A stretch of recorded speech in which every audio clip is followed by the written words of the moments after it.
हे पहा, माध्यमांच्या मध्ये बातम्या अनेक आल्या की ओबीसी नेत्यांच्यामध्ये उभी फूट वगैरे, तर उभी फूट वगैरे काही नाही आहे.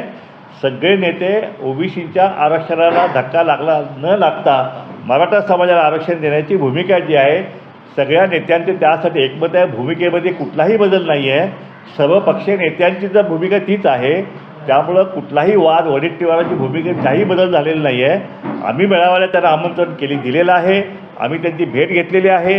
काही पक्षीय मुद्दे असू शकतील, पण या मेळाव्याचे पक्षीय भूमिका बाजूला ठेवून फक्त ओबीसीच्या हितासाठी सगळे नेते मंडळी एकत्रितपणे एका व्यासपीठावरती हे अभिनव प्रयोग जो आहे महाराष्ट्रामध्ये आम्ही घडवून आणत आहोत.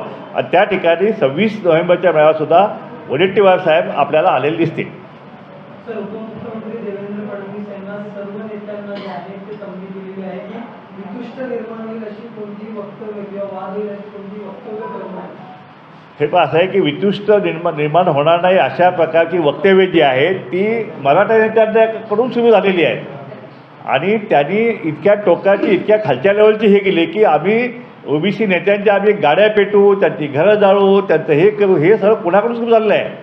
त्यामुळं तंबी आम्हाला देण्यापेक्षा ज्यांनी ह्या धमक्या दिलेल्या आहेत, ज्यांनी घरं जाळलेली आहेत, ज्यांनी बंगले जाळलेले आहेत, ज्यांनी हॉटेल्स जाळलेले आहेत, त्यांना जे काय ते तंबी जी आहे ती तंबी त्यांना दिली पाहिजे. आमच्याकडून आज सगळ्यात कुठल्याही ओबीसी समाज बांधवानं साधा खडासुद्धा मारलेला नाही आहे काय. त्यामुळं आमच्याकडं दोष येत नाही. आमचं शांततेनं सगळं सुरू आहे. जे काय उग्र आंदोलनं झाली ती मराठा समाजाची आंदोलन झालेली उभ्या महाराष्ट्रानं पाहिलेली आहेत.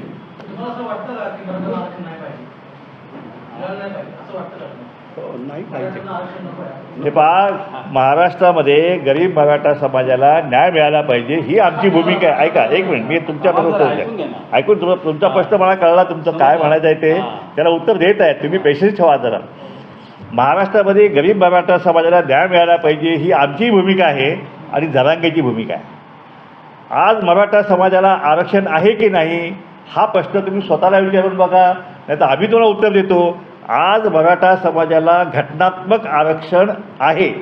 ते म्हणजे EWS जे आहे घटना दुरुस्ती करून 10% आरक्षण जे आहे ते महाराष्ट्रातील गरीब मराठ्यांसाठी आहे. त्या 10% पैकी 8.5% आरक्षण जे आहे ते मराठा समाजाने घेतलेलं आहे.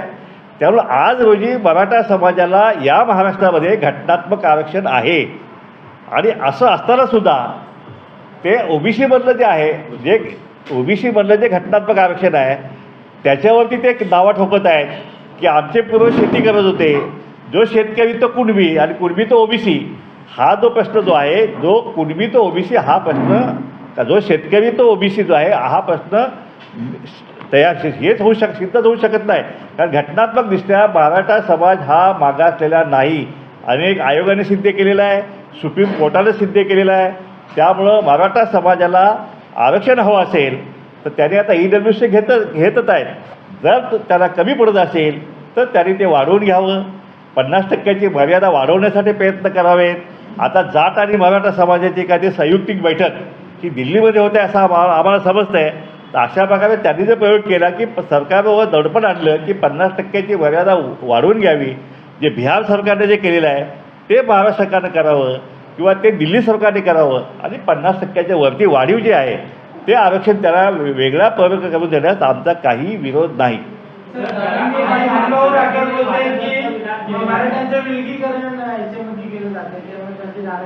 नाही मला कळलं नाही. तुमचा प्रश्न सांगा ना.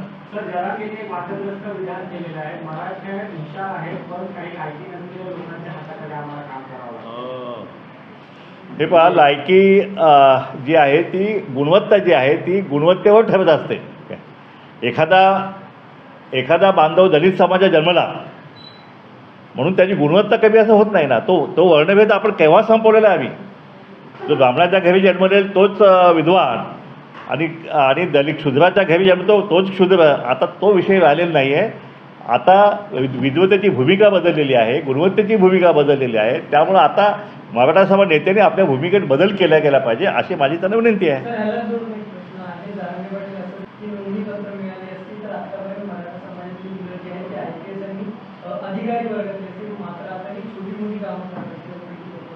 हे पहा, गायकवाड कमिशननं हा डिटेल सर्वेक्षण केलेला आहे की मराठा समाजाचे IAS अधिकारी किती आहेत, IPS अधिकारी किती आहेत, कॅटेगरी 2मध्ये किती आहेत, 3मध्ये किती आहेत, 4मध्ये किती आहेत. तर त्याच्यामध्ये त्या अहवालामध्ये जी सरकारची आकडेवारी आहे, जी सुप्रीम कोर्टाला गायकवाड कमिशननं सादर केलेली आहे, त्याच्यामध्ये 55% आरक्षण जे आहे ते एकटा मराठा समाजाने घेतलेलं आहे. त्यामुळे त्यांची संख्या कमी वगैरे असं काही नाही. उलट त्यांनी इतरांचं आरक्षण जे आहे ते जास्त घेतलेलं आहे. हे सुप्रीम कोर्टामध्ये सिद्ध झालेलं आहे. ओबीसीला 2-3%. ओबीसीचे आंदोलन दाबण्यासाठी आणि नेत्यांवर केसेस दाखल होत आहे, दबाव आणला जातो पोलिसांकडून. काय काय काय तुमचं आंदोलन दाबण्यासाठी केसेस दाखल होत आहे पोलिसांकडून. हे बघा, असं आहे की ओबीसीची आंदोलनं जी आहे ती आतापर्यंत महाराष्ट्रानं पाहिलेली आहे. एक तर ओबीसी हा लवकर बाहेर येत नाही आहे.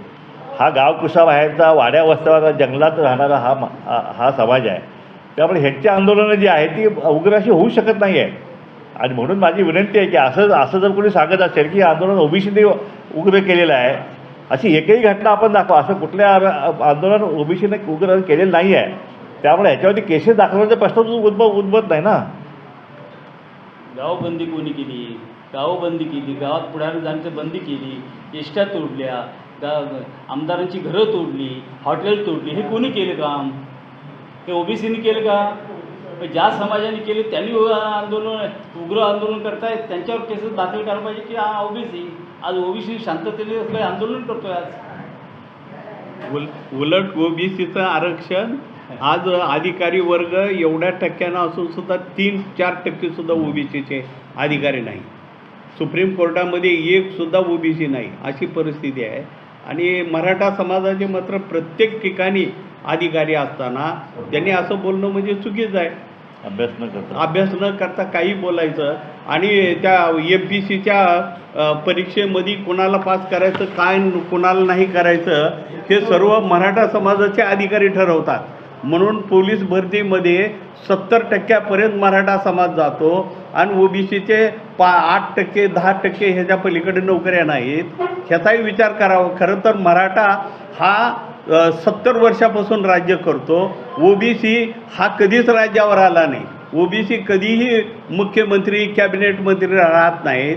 ह्यांच्या 20%मध्ये 70% राजकारणात आहेत, 70% बँकामध्ये हेच आहेत, शिक्षण संस्था ह्यांच्या ताब्यात आहेत. सर्व गोष्टी ह्यांच्या ताब्यात असताना ओबीसीला अडवणूक करायचं आणि ओबीसीचा या निमित्तानं जाणीवपूर्वक विघटन करून त्यांच्यावर दबाव आणणं आणि दादागिरी दाखवणं हे मराठ्यांनी थांबवलं पाहिजे. कधीपासून राजे महाराजेसुद्धा, खरं तर शाहू महाराजाच्या गादीवर बसणारे सुद्धा लोक त्या जरंगे पाटलाला भेटायला जात आहेत. खरं तर त्यांनी जातीवादी भूमिका घेऊन खरं तर त्यांनी आम्हाला भटक्या विमुक्ताच्या ओबीसीच्या लोकांना भेटायला आलं पाहिजे. राजा हा प्रजेचा असतो, जातीचा नसतो. पण इथे जातीसाठी, माती खाण्यासाठी खासदार, आमदार, जो जरंगे काय आहे माहिती नाही, पण त्याच्या पायावर लोटांगण घालत आहे सरकारसुद्धा. हे अत्यंत वाईट आहे. आणि ओबीसीला, भटक्या विमुक्ताला खाली दाबून टाकण्याचं आणि त्यांना गुलाम करण्याचं हे षडयंत्र आम्ही येणाऱ्या काळात जे बुद्धिक आम्ही ओबीसीचे, भटक्या विमुक्ताचे लोक ते हाणून पाडल्याशिवाय राहणार नाही. ह्यांची काय सत्ता आहे का? 10-10 पिढ्या, 15-15 पिढ्या ह्यांनीच राज्य करावं? ह्यांचेच आमदार, काका, मामा, चुलते, पुतणे, अरे काय 7-12 तुमच्या नावाने केला आहे का महाराष्ट्राचा, काय यांचा राज्याचा? ह्याच्यावर विचार झाला पाहिजे. आणि काहीतरी आमच्याकडे येऊ द्या. आमचं रान कोरडीची कोरडं, वरून पाणी येऊ लागले धडधडा आणि ह्यांच्या वाप्यात चाललं आहे आणि आमच्याकडं घुशी लागलेल्या आहेत. एक पण शेवटचा वापा कायमचा रिकामाच आहे. तिथं तर काही बाटूक पण येणं झालं आहे. सर्व ह्यांच्याकडंच हिरवळ आहे. म्हणून चुकीचं आहे.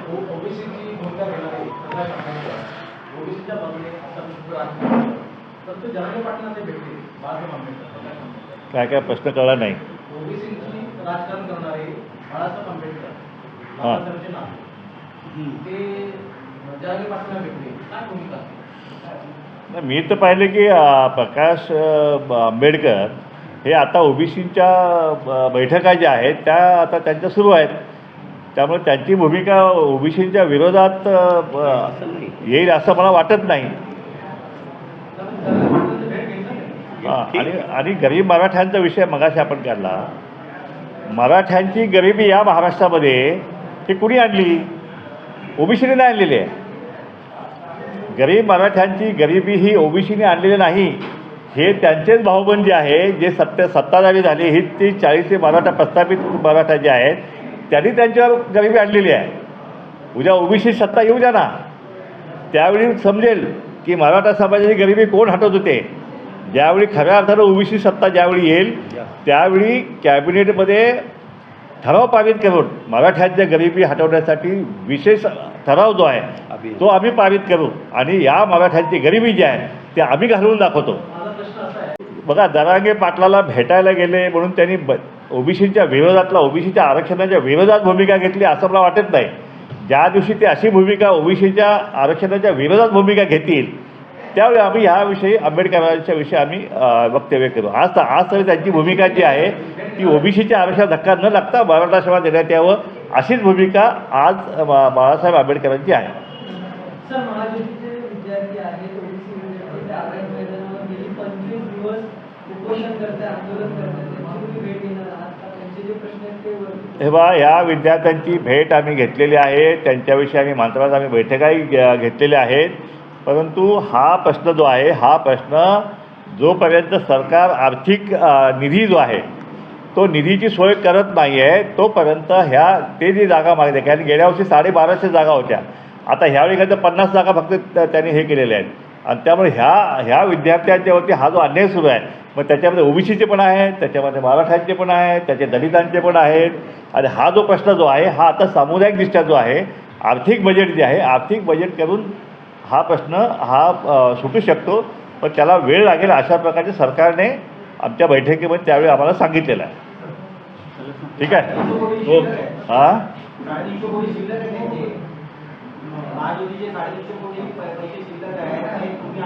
महाज्योतीचे बघा असं आहे की महाज्योतीला जो निधी दिला जातो वेगवेगळ्या योजनांसाठी निधी दिला जातो. ही जी योजना जी आहे की ही योजना 1250 विद्यार्थ्यांसाठी गेल्या वर्षी अवेलेबल होती. आता ह्या वर्षी निधीच्यामुळं त्यांनी ती योजना जी आहे ती फक्त 50 विद्यार्थ्यांसाठी सीमित केलेली आहे आणि तो तिन्ही वर्गासाठी केलेली आहे. आणि त्यामुळे हा विषय जो आहे तो आम्ही एकत्रितपणे जो आहे हा सरकारकडे आम्ही नेणार आहोत आणि कुठल्याही परिस्थितीत आमच्या ह्या विद्यार्थ्यांना न्याय मिळाल्याशिवाय आम्ही स्वस्थ बसणार नाही. ठीक आहे. चला, टक्केच्या ओबीसी बांधव जे आहेत एल्गार करणार आहेत. आणि या आता राज्यामध्ये एकच अशी परिस्थिती निर्माण होत आहे की जो ओबीसी के हित की बात करेगा वही इस राज्य में राज्य करेगा. आता या ठिकाणी आमचे गायकवाड साहेब आहेत, ते या ठिकाणी आपल्याला हरिभाऊ राठोडच्या विषयी काहीतरी आपल्याला मार्गदर्शन, त्यांनी जी भूमिका घेतली की ओबीसी समाजामध्ये मराठा समाजाला घालायची भूमिका जी आहे त्याच्याविषयी जी आमची भूमिका ओबीसी जनमोर्चाची भूमिका जी आहे ती आपल्याला या ठिकाणी लक्ष्मण गायकवाड या ठिकाणी आपल्याला सांगतील. सर्व ओबीसी जनमोर्चाचे पदाधिकारी, आदरणीय अण्णा, उपस्थित मित्रांनो, खरं तर ओबीसी आणि भटके विमुक्त हे एकच आहेत. पण त्याच्यामध्ये फूट पाडण्याचं काही नतदृष्टक आमचेच सहकारी जे आमच्यासोबत राहत होते, आमच्याबरोबर 12 बलुतेदार, आलुतेदार असं म्हणून काहीतरी वेगळी भूमिका टाकून जे मराठ्यांना आम्हीच तज्ज्ञ आहोत, आम्ही त्यांना जागा कसं द्यायचं ठरवू शकतो असं म्हणणारे एक माजी खासदार हरिभाऊ राठोड हे राजे महाराजांना भेटत आहेत, त्यांना आम्ही कसं द्यायचं मराठ्यांना आरक्षण सांगत आहेत. हे अत्यंत चुकीची भूमिका. जो माणूस गावगाड्याच्या बाहेर तांड्या वस्तीवर राहणारा बंजारा, लमाडी हे कधी गावचा हिस्सा नाहीत, त्याच्या हिताची गोष्ट करण्याच्या ऐवजी हा माणूस राजा महाराजाकडं कशासाठी लोटांगण घेऊन आला मला कळत नाही. खरं तर छत्रपती शाहू महाराजांनी शूद्रासाठी अनेक गोष्टी केल्या, दलितासाठी केल्या. आता त्याच्या गादीवरचे माणसं आम्हाला कधी भटक्या विमुक्तांच्या लोकाला कधी भेटायला येत नाहीत, पण जरंगे पाटलाला भेटायला जात आहेत. आणि आमचेही अर्धवट काही लोक की मी तज्ज्ञ आहे, मराठ्यांना देतो, खरं तर त्यांना एक प्रकारचं ढवाळे लागलेत की मी अजून राजकारणात कसा खासदार होईन, आमदार होईन, मग मराठ्याच्या बाजूने गेलं तर लगेच लवकर काहीतरी चान्स मिळेल, असे काही स्वार्थी आमच्यातले काही ओबीसीमधले भटक्या विमुक्तातले पुढारी त्यांना जाऊन भेटत आहेत. मी त्यांचा या निमित्तानं निषेध करतो. खरं तर ती का जात आहेत, मध्यंतरी बारामतीलाही गेला की माझ्याकडे काही असं काही तत्त्वज्ञान आहे, माझ्याकडे असा काही उपाय आहे की मराठ्याला मी देऊ शकतो आरक्षण, अशा पद्धतीच्या गोष्टी हरिभाऊ राठोड करत आहे. आणि हा माणूस किती वेडा झाला आहे की आपल्या जातीचं विश्लेषण करण्याच्या ऐवजी भटक्या विमुक्त जाती जमाती हा वर्ग आता केवळ ओबीसीमुळं ग्रामपंचायतला, जिल्हा परिषदला निवडून येत आहेत. यापूर्वी कधी येत नव्हते. विमुक्त भटके ही संज्ञा शासकीय नाही, संविधानात्मक नाही, हे असंविधानात्मक नाव असल्यामुळं याला काडीचा आधार संविधानाचा नाही. विमुक्त भटक्याला तो पूर्णपणे ओबीसीचा वर्ग आहे. त्याचं बोलण्याच्या ऐवजी हरिभाऊ राठोडसारखा माणूस अर्ध्या हळकुंडानं पिवळा झालेला नको त्या गोष्टी करत आहे आणि अडथळे आणत आहे. आम्ही ओबीसीचे लोक, भटक्या विमुक्तांचा मी नेता म्हणून मी त्याचा जाहीर निषेध करतो. आणि या माणसाचं कुणी मनावर घेऊ नये. भटके विमुक्त हे टोटली ओबीसीचा वर्ग आहे, हे भटक्या विमुक्ताच्या लोकांनी लक्षात घ्यावं. धनगर समाज असो, हटकर, बंडगर, वडर, कैकाडी, तिली, माळी, हे आत बलुतेदार, आलुतेदार, हे सर्व एक लक्षात ठेवा. आपली वर्णव्यवस्था ब्राह्मण, क्षत्रिय, वैश्य आणि शूद्र. ओबीसीचा वर्ग हा शूद्राचा वर्ग आहे आणि अतिशूद्र म्हणजे अनुसूचित जाती जमाती आणि शूद्र म्हणजे हे तेली, तांबोळी, धनगर, हटकर, बटगर, वडर, कैकाडी हे शूद्र आहेत.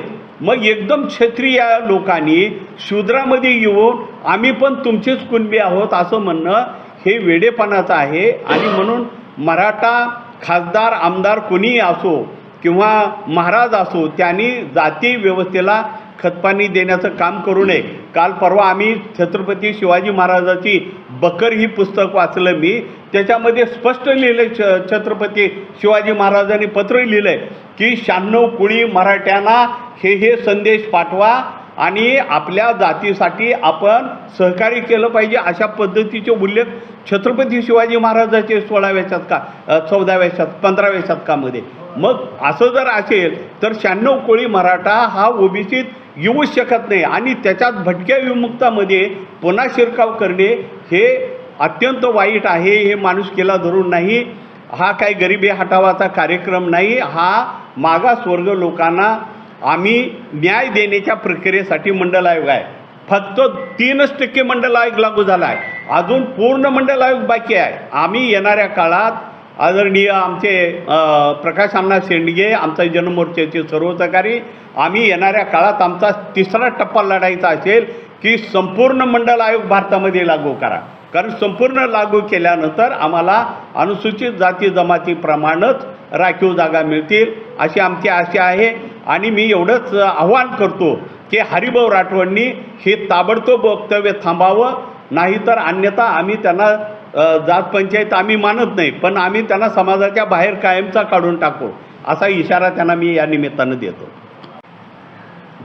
मराठा आरक्षणासाठी मराठा नेते असंविधानिकरित्या आणि बेकायदेशीररित्या ज्या म्हणजे मागणी करतायत, जो आग्रह धरतायत, त्या आग्रह धरण्यावरून सरकारला दबावामध्ये आणून ओबीसींवर अन्याय होईल की काय अशा प्रकारची स्थिती आता महाराष्ट्रामध्ये निर्माण झालेली आहे. दुसरे आमचे एक बच्चू कडू नावाचे जे आमदार आहेत, त्यांना ते स्वतः ओबीसी आहेत, एक आमदार आहेत, त्यांना आम्ही आत्तापर्यंत अभ्यासू आहेत असं आम्ही समजत होतो. परंतु जे काय आता त्या मराठा आरक्षणाच्या समर्थनार्थ जे तारे तोडत आहेत, त्या बाबतीमध्ये त्यांची भूमिका जी आहे ती ओबीसी धार्जिणी नाही आहे, मराठा धार्जिणी आहे. मराठा ओबीसींच्या समस्यांबाबत यापूर्वी कधी त्यांनी तोंड उघडलेलं आम्हाला माहीत नाही. त्यामुळं त्यांनी त्यांचा जो आत्ताचा जो स्टँड आहे त्याच्यामध्ये त्यांनी बदल करावा असे आम्ही आत्ता विनंती करतो आहोत. परंतु ओबीसींच्या रोषाला त्यांना सर्व प्रकारच्या मार्गानं त्यांना विरोध केला जाईल आणि त्याचा परिणामही त्यांना भोगावा लागेल. दुसरी गोष्ट, काल रोह्यामध्ये माननीय आमचे ओबीसींचे नेते छगनराव भुजबळ साहेब यांच्या प्रतिमेला चपला मारण्यात आल्या ओबीसींच्या कार्यकर्त्यांकडून, नेत्यांकडून. आणि त्याचा मी पहिल्यांदा या ठिकाणी ओबीसी जनमोर्चाच्या वतीनं निषेध करतो आणि आमची जी त्या ठिकाणी जिल्हा कमिटी आहे त्यांनी त्या ठिकाणी एकत्र येऊन इशारा दिलेला आहे की जर अशा प्रकारे आमच्या नेत्यांना जर कोणी अवमानित करणार असेल, प्रोटेस्ट करणार असेल तर ते आम्ही खपवून घेणार नाही, आम्ही ही जशास तसं उत्तर देऊ असं त्यांनी सांगितलेलं आहे. आणि पोलीस स्टेशनला त्यांनी ज्यांनी जे हे कृत्य केलं त्यांच्या संदर्भामध्ये तक्रार केलेली आहे. शासनाला आमची विनंती आहे की अशा प्रकारचे जे निंदनीय प्रकार आहेत ते थांबवावे असं वाटत असेल तर त्यांच्यावर जे संबंधित लोक आहेत त्यांच्यावर कडक कारवाई करण्यात यावी आणि अशा प्रकारच्या बाबी या पुन्हा घडू नयेत असं या ठिकाणी मी सांगू इच्छितो. दुसरं म्हणजे जसं जिल्ह्यामध्ये आज लोक आम्हाला विचारत आहेत की आम्हाला तारीख द्या, आपल्याला त्या ठिकाणी मेळावा घ्यायचा आहे. संपूर्ण महाराष्ट्रामध्ये जनजागृती जशी झालेली आहे तशी आमच्या कोकणामध्येही झालेली आहे. रत्नागिरी असो किंवा रायगड असो अशा ठिकाणी येत्या महिन्याभराच्या दीड महिन्याच्या कालखंडामध्ये निश्चित स्वरूपामध्ये भव्य मेळावे होतील आणि ओबीसींना त्या ठिकाणी आपले जे अस्तित्व आहे ते सिद्ध करण्याची त्यावेळेला संधी येईल आणि सर्व दृष्टीनं, सामाजिक दृष्टीनं, राजकीय दृष्टीनं त्यांनी भूमिका त्या ठिकाणी स्पष्ट त्या ठिकाणी होईल अशा प्रकारची स्थिती आज आहे. मी मराठा आणि कुणबी याच्या संदर्भामध्ये आपल्याला एक सांगू इच्छीन की ज्या ठिकाणी आता ज्या नोंदी सापडलेल्या आहेत त्या नोंदीमध्ये केवळ मराठा हे कुणबी आहेत असं नाही आहे. त्या नोंदींमध्ये मारवाडी देखील कुणबी आहे, ब्राह्मण देखील कुणबी आहे, एखादा वैश्य देखील कुणबी आहे, लिंगायत देखील कुणबी आहे, भटक्या विमुक्तांपैकी देखील कुणबी आहे. मग मला एक सांगा की कुणबी ब्राह्मण हा कुणबी जर असेल तर त्याला जातीचा दाखला कुणब्याचा देणार का? आणि अशा प्रकारच्या नोंदी ज्या आहेत त्या तुम्ही सगळ्या अब्जात ग्राह्य धरणार का? आमचं तर म्हणणं असं असेल की ब्राह्मण हा ब्राह्मण आहे, तो कुणबी केवळ शेती करतो म्हणून तो कुणबी आहे, तसाच मराठा हा मराठा आहे, केवळ शेती करतो म्हणून तो कुणबी आहे. याचा अर्थ असा नव्हे की त्याची जात ही कुणबी आहे. याबाबत 2004चा जो GR आहे तर या सगळ्या नोंदींवरून त्या GRला आम्ही आव्हान देणार आणि कुणबी हा कुणबी जातीचा आहे आणि मराठा हा मराठा जातीचा आहे. कुणबी जात आणि मराठा जात ह्या वेगवेगळ्या आहेत. हे अनेक वेळा सांस्कृतिकदृष्ट्या, सामाजिकदृष्ट्या हे सिद्ध झालेलं आहे. अगदी पूर्वीचे पुरावे दिले जातात की मराठा आणि कुणबी एकच आहेत. या ठिकाणी मी पुण्याकडची एक म्हण सांगतो तुम्हाला की माजला तो मराठा झाला अशा प्रकारची स्थिती आहे. इतिहासामध्ये ते कुणबी होते परंतु ते आज कुणबी राहिलेले नाहीत. त्यांचा सामाजिक स्तर, अधिकाराच्या स्वरूपामध्ये त्यांना जे काय अधिकार मिळाले ते, त्याच्यानंतर सत्तेमध्ये ते आहेत, सर्व सहकार क्षेत्रामध्ये ते आहेत आणि ते जे लोक आहेत ते पूर्णतः कुणब्यांपासून वेगळे झालेले आहेत. सबब ती जात वेगळे आहे. त्याच्यामुळे त्यांना कुणबी म्हणून सरसकट कुणबी जातीचे दाखले देण्यात येऊ नये अशी आमची फार पूर्वीपासूनची मागणी आहे आणि त्याप्रमाणे सरकारनं त्याची दखल घ्यावी अशी मी या ठिकाणी सरकारला विनंती करतो. तुम्ही या इथं पालघर आणि या संपूर्ण पट्ट्यामध्ये जो बेल्ट आहे हा संपूर्ण ओबीसीचा बेल्ट आहे आणि गेल्या 18 तारखेला त्या ठिकाणी एक बैठक घेतली होती पनवेल येथे. त्यावेळेस सर्व समाजाच्या जे ओबीसी घटकामध्ये त्यांची एकत्रित बैठक घ्यावी म्हणून आज रोजी आम्ही डोंबिवली येथे पिंपलेश्वर मंदिर आहे त्या ठिकाणी बैठक घेण्यात आलेली आहे. आणि ठाणे जिल्ह्यामध्ये विशेषतः कल्याण, भिवंडी, ठाणे, नवी मुंबई, घोडबंदर पट्टा हा संपूर्ण कशा प्रकारच्या बैठक जाहीर सभा घ्यायच्या याचं निश्चितपणे आज धोरण ठरणार आहे. याशिवाय रायगड जिल्ह्यामध्ये उरण आणि पनवेल यांच्या देखील बैठकी एक 4 ते 6 दिवसांपूर्वी वसई आणि भाईंदर यांची देखील बैठक आम्ही आयोजित केलेली आहे. यामुळे येत्या महिन्याभरामध्ये जे अण्णांनी सांगितलं की ठाणे जिल्ह्यामध्ये मोठ्या प्रमाणात ओबीसी हा एक वेगळ्या प्रकारे इतिहास घडवणार आहे अशा प्रकारच्या एक अभूतपूर्व तिथे सभा होणार आहे आणि तिथला ओबीसी उठून उभा राहिलेला आहे. खऱ्या अर्थाने बाबासाहेब आंबेडकर म्हटलं होतं की जोपर्यंत ओबीसीचा हा वर्ग जागृत होत नाही तोपर्यंत खऱ्या अर्थाने लोकशाही दृढ होत नाही. मी निश्चित जरांगे पाटलांनी जो काय उपोषण केलं त्यामुळे हा ओबीसी समाज पूर्णपणे जागा झालेला आहे. आणि आत्ता याच्यामध्ये जर लोकसंख्येचं प्रमाण पाहिल्यानंतर ज्या ठिकाणी 52% ओबीसी असेल 22% जर मागासवर्गीय असेल 74.5% झाले. CKP आणि ब्राह्मण आणि पारशी समाज धरला तर तो 2.5% धरला तर उर्वरित 23% राहिला. त्याच्यामध्ये शीख समाज आहे, मुस्लिम समाज आहे, त्याच्यानंतर तुमचा जैन समाज आहे, ख्रिश्चन समाज आहे. हा जर तुम्ही 11% धरला तर उर्वरित मराठा समाज हा 12% राहतो आहे. आमची अशी मागणी आहे की मराठा समाजाचे लोक जातनिहाय जनगणनेची का मागणी करत नाही. जातनिहायची जनगणनेची मागणी त्यांनी करावी. खऱ्या अर्थाने त्यांना या ठिकाणी मग त्यांना दूध का दूध आणि पाणी समजेल. परंतु राजसत्ता आणि धनसंपत्तीच्या याच्यावर जर संपूर्ण राज्यात दहशत माजूस असेल तर आम्ही त्याचा जाहीर निषेध करत आहोत. सत्ता निश्चितपणे तुमच्याकडं आम्ही गेल्या अनेक वर्षात जात समूहाकडे पाहिलं नाही. 288 पैकी 160 आमदार मराठा समाजाचे आहेत. आज 12 ते 15% समाजाचे 160 आमदार आहेत. काय साखर कारखाने तुमचे सगळे जेवढे विविध शैक्षणिक संस्था मेडिकल कॉलेजपासून सारे तुमचे 50% सर्व तुमच्या मराठा समाजाचेच आहेत. आम्ही कधी त्याच्या विरुद्ध हे केलं का. परंतु आज रोजी ज्या पद्धतीने दहशतवादाने सगळे जर करत असतील तर त्याचा आम्ही जाहीर निषेध करणार. आणि ठाणे जिल्हा का असो, पालघर जिल्हा असो, रायगड जिल्हा निश्चितपणे याविरोधात रस्त्यावर उतरल्याशिवाय राहणार नाही. किंबहुना पहिल्यांदा जाहीर सभेत करून पण कुणीही या ठिकाणी बेल्टमध्ये दहशत वाजवण्याचा प्रयत्न कुणी करू नये.